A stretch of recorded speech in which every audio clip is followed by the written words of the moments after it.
Hello बच्चों, स्वागत है आपका अपने चैनल SRS लर्निंग में। बेटा ये आपकी 9th क्लास की वर्कशीट है। सब्जेक्ट है आपका साइंस विज्ञान। और जो हमारी कार्यपत्रक है वर्कशीट जो की संख्या है वो है 6262। और हमारा जो डेट है वो है 2 दिसंबर 2020।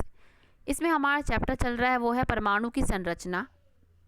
और इसमें आज जो हमारा टॉपिक है वो है हमारा संयोजकता, जिसको हम वैलेंसी भी बोलते हैं इंग्लिश में। अब क्या है, हर वर्कशीट की तरह इसमें भी ये क्वेश्चन पूछता है ज्ञान कि जिज्ञासा दीदी संयोजकता क्या होती है, हम जो है इसे कैसे ज्ञात कर सकते हैं। तो जवाब देते ज्ञान। हम जानते हैं कि बोर के परमाणु मॉडल के अनुसार इलेक्ट्रॉन अपने कक्षों में नाभिक के चारों ओर घूमते रहते हैं। क्या है, उनके जो है कक्ष होते हैं उसमें ही क्या वो घूमते हैं। सबसे भारी कक्ष को संयोजक कक्ष कहते हैं और उसमें उपस्थित जो इलेक्ट्रॉन होते हैं उनको संयोजकता इलेक्ट्रॉन कहा जाता है। ये हमने क्या है पिछली बार पढ़ा था।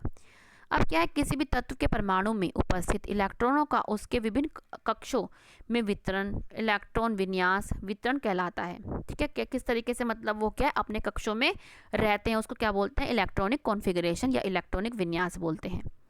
जब कोई परमाणु इलेक्ट्रॉन लेता है या देता है तो दोनों ही स्थिति में क्या बनाता है वो आयन। अगर वो ले रहा है तब भी वो आयन बनाएगा, अगर वो इलेक्ट्रॉन दे रहा है तब भी क्या है वो इलेक्ट्रॉन बनाएगा, वो आयन बनाएगा। इसमें इलेक्ट्रॉन की संख्या कम या ज़्यादा, हाँ, इसमें इलेक्ट्रॉन की जो संख्या होती है कम या ज़्यादा हो सकती है, लेकिन जो प्रोटॉन की संख्या है कभी नहीं बदलती किसी भी परमाणु में। ये आप याद रखिए। जैसे आपका सोडियम है, सोडियम का इलेक्ट्रॉनिक विन्यास क्या है 281।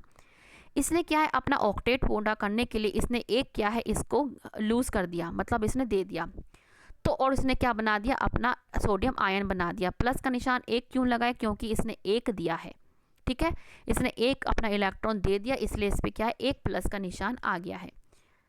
अब इसका इलेक्ट्रॉनिक विन्यास क्या हो गया 28। ठीक है, अब क्या है परमाणु के बृहत्तम कक्ष में इलेक्ट्रॉनों के अष्टक मतलब 8 ऑक्टेट जिसको बोलते हैं बनाने के लिए जितनी संख्या में इलेक्ट्रॉन की साझेदारी या स्थानांतरण होता है उस तत्व की संयोजकता या संयोजकता शक्ति कहलाता है। ये आपकी क्या है संयोजकता की डेफिनेशन है कि कितना किसी परमाणु को अपना अष्टक पूरा करने के इलेक्ट्रॉन देने या लेने पड़ते हैं, उसी को उस तत्व की जो है वैलेंसी कहते हैं या संयोजकता बोलते हैं। अब हमें क्या संयोजकता समझ में आ गई। हम संयोजकता के बारे में कुछ और जो तथ्य हैं उनको भी पढ़ते हैं कि किसी परमाणु का संयोजन मतलब बाहर का कक्ष अधिकतम 8 इलेक्ट्रॉन रख सकता है। ठीक है, 8 इलेक्ट्रॉन रखेगा और 8 इलेक्ट्रॉन रखने के बाद क्या है उसका अष्टक पूरा हो जाएगा। ठीक है, यदि किसी परमाणु के संयोजक मतलब बाहर कक्ष में पहले से ही 8 इलेक्ट्रॉन हो तो उनकी संयोजकता 0 हो जाती है और वो रासायनिक अभिक्रिया में अक्रिय तत्व होते हैं। जैसे हीलियम क्या करते हैं, वो कहते हैं हमारा तो भाई पूरा है, हम ना और ले सकते ना दे सकते, तो वो क्या होते हैं अक्रियशील हो जाते हैं। जैसे आपकी हीलियम और नियोन, उनका क्या है पहले से ही उनके जो बाहरी अष्टक है उसमें क्या है 8 जो परमाणु इलेक्ट्रॉन है वो उपस्थित होते हैं। अब है परमाणु अपने अंतिम कक्ष में अष्टक प्राप्त करने के लिए क्रिया करते हैं। अब क्या है उनको क्या है अपना पूरा करना टारगेट होता है उनका कि हमको अष्टक ही बनना है। इसके लिए क्या होता है वो इलेक्ट्रॉन की साझेदारी भी करते हैं, उनको ग्रहण भी करते हैं और उनको त्याग भी सकते हैं। ये अपना अष्टक पूरा करने के लिए उनका टारगेट होता है। सक्रिय तत्वों के परमाणु की संयोजकता शक्ति अर्थात अपने समान में अन्य किसी तत्व के परमाणु से मिलकर अणु बनाने की प्रवृत्ति अपने बाह्यतम कक्ष को पूर्ण रूप से भरने का प्रयास माना जाता है। मतलब उनको ये क्या है, उनका बस ये टारगेट होता है कि हमको जो अपना बाहर का जो कक्षतम है उसको क्या है हमको पूरा करना है किसी भी तरह, या तो हम ले लें या हम इलेक्ट्रॉन को दे दें। अब है कि संयोजकता की गणना करने के चरण क्या है, किस तरीके से हम क्या है किसी की संयोजकता पता कर सकते हैं। सबसे पहले क्या है हमें किसी तत्व का इलेक्ट्रॉनिक विन्यास लिखना है। जैसे हमने सोडियम का ही लिखा, क्या लिखा, इसकी परमाणु संख्या कितनी है 11, तो इसका इलेक्ट्रॉनिक विन्यास क्या 281 लिख दिया हमने। अब यदि बाहरी कक्षा में 4 इलेक्ट्रॉन से कम या बराबर हैं तो वही उसकी संयोजकता रहती है। जैसे इसमें क्या है 4 से कम है, ठीक है, तो इसकी संयोजकता होगी इसकी एक ही रहेगी, जैसे यहाँ पे लिखिए 1। ठीक है, क्योंकि 4 से कम इलेक्ट्रॉन का त्याग करना प्राप्त करने से आसान है। क्या इनका क्योंकि त्याग करना क्या है बहुत मुश्किल है, ना ये लेते हैं ना ये देते हैं। ठीक है, तो ये क्या है त्याग करना मुश्किल, क्योंकि 4 से कम इलेक्ट्रॉन का त्याग करना प्राप्त करने से आसान होता है, इसलिए क्या है जो 4 से कम है उनकी संयोजकता उतनी ही रहती है। अब यदि बाहरी कक्ष में 4 से अधिक इलेक्ट्रॉन है तो क्या होता है, जैसे हमारा ये है फ्लोरीन। ठीक है, यदि बाहरी कक्षा में 4 से अधिक इलेक्ट्रॉन है तो आपका जो है ये वाला फॉर्मूला यूज़ होगा, क्या कि 8 माइनस बाहरी कक्षा में इलेक्ट्रॉनों की संख्या द्वारा प्राप्त किया जाता है। जैसे आप क्या लिखेंगे, 8, ये आपका फॉर्मूला है, और बाहरी कक्षा में इलेक्ट्रॉनों की संख्या कितनी है इसकी 7, तो हम 8 माइनस 7, तो इसकी संयोजकता कितनी आ गई 1। देखो यहाँ पे कितनी है 1। ठीक है, तो किसी भी तत्व के बाहरी कक्ष में अगर 4 से ज़्यादा हैं तो आप क्या कौन उसकी वैलेंसी, उसकी संयोजकता निकालने के लिए कौन सा फॉर्मूला यूज़ करेंगे, आप ये वाला फॉर्मूला यूज़ करेंगे। ठीक है, तो ये हमारी टेबल दे रखे, कुछ तत्व के क्या है इलेक्ट्रॉनिक विन्यास बता रखे हैं, जैसे मैग्नीशियम का बता रखा है। ठीक है, और उसकी ये आपको संयोजकता बता रखी है, उनके भारतम कोश में कितने हैं वो बता रखे हैं। अब हम आते हैं सीधे अपने क्वेश्चन पे।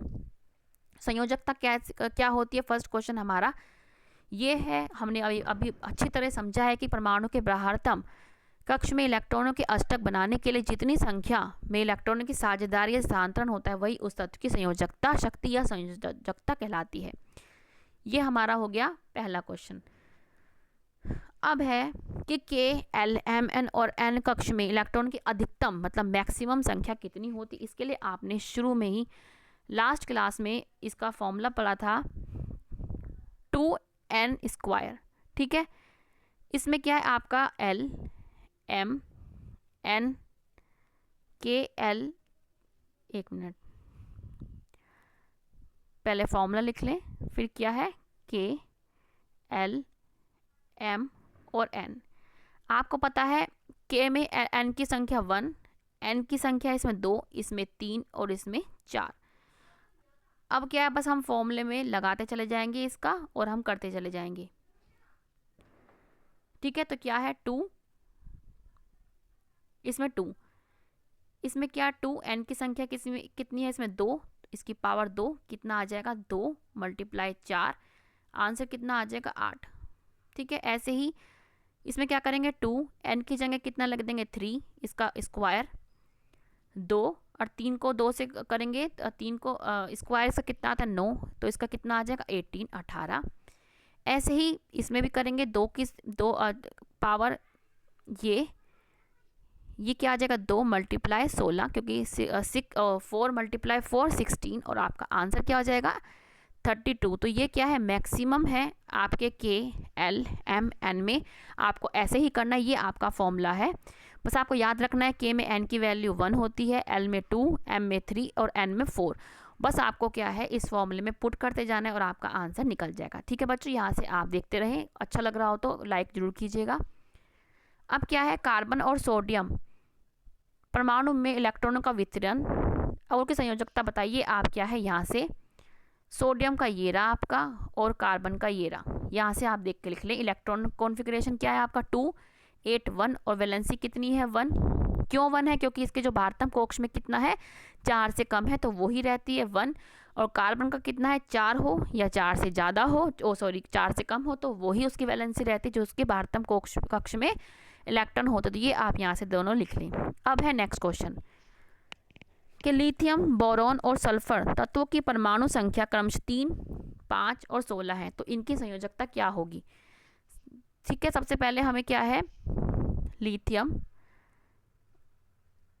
बोरॉन, इसको इनका ये सिंबल है सल्फर, इनकी क्या है इलेक्ट्रॉनिक कौन 3, इसकी 5, इसकी 16। तो इसका कितना क्या हो जाएगा 2, 1। तो इसकी कितनी वैलेंसी हो गई, वी लिख रही हूँ मैं संयोजकता को। ठीक है, वी इसकी 1 हो गई, इसकी क्या है 2, 3, तो इसकी संयोजकता कितनी हो गई 3। अब इसकी संयोजकता निकालने के लिए हमें क्या करना है 2, 8 और 6। ठीक है बच्चे, ये पहले आप 2 लिख लें फिर इसका ये डिस्कस करते हैं। पहले क्या एल का कितना हो जाएगा इलेक्ट्रॉनिक कॉन्फ़िगरेशन कितना हो जाएगा इनका ये, और इसकी वैलेंसी 1। ऐसे ही इसका इलेक्ट्रॉनिक कॉन्फ़िगरेशन 2 और 3 और इसका जो वैलेंसी है संयोजकता है 3, इसका हम निकालते हैं। अब क्या है सल्फर का फॉर्मूला क्या दे, वो कितना देखा परमाणु संख्या 16। ठीक है, इसका वो क्या हो गया 2, 8, 6। अब क्या है ये 4 से ज़्यादा है तो हमें क्या है ये वाला फॉर्मूला यूज़ करना पड़ेगा। 8 माइनस इसके भारतम कोश में कितने इलेक्ट्रॉन है 6, कितना आ गया 2। तो ये क्या है इसकी सल्फर की संयोजकता कितनी है 2। तो हमें क्या है ये फॉर्मूला आपको यूज़ करना पड़ता है। ठीक है बच्चों, तो ये हमारी आज की 9th क्लास की साइंस की बेटा वर्कशीट थी। अच्छी लगी हो, आई होप कि आपको अच्छी लगी हो, तो लाइक का बटन जरूर दबाइएगा, इससे हमें मोटिवेशन मिलता है। और चैनल को सब्सक्राइब कीजिएगा, नोटिफिकेशन बेल दबाइएगा और हमेशा खुश रहिएगा। मिलते हैं आगे के वर्कशीट के साथ और कोरोना वायरस से बच के रहिएगा। बाय बच्चों।